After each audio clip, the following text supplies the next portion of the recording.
ตอนที่หนึ่งของขั้นตอนวิธีทำกระดูกงูของเรือรบหลวง Sovereign of the Sea ซึ่งเรือรบหลวง Sovereign of the Sea ลำนี้มีความละเอียดและมีขั้นตอนวิธีการผลิตมากมายโปรดติดตามขั้นตอนการผลิตในตอนต่างๆเป็นซีรีส์เป็นตอนๆ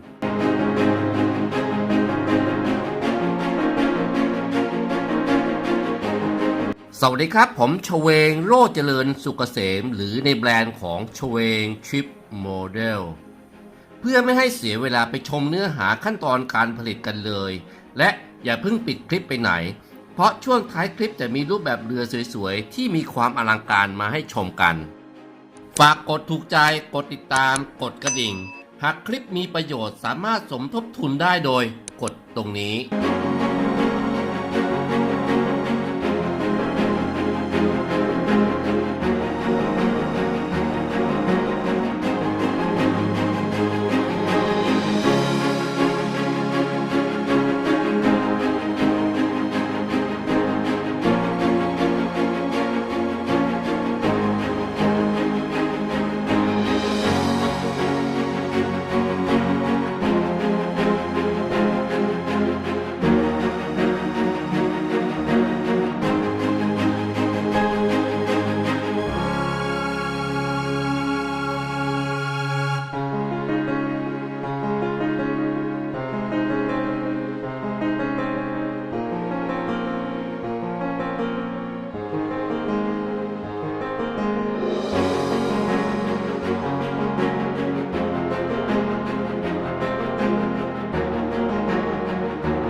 เราก็จะได้ชุดของกระดูกงูของเรือรบหลวง Sovereign of the Sea เสร็จเป็นที่เรียบร้อย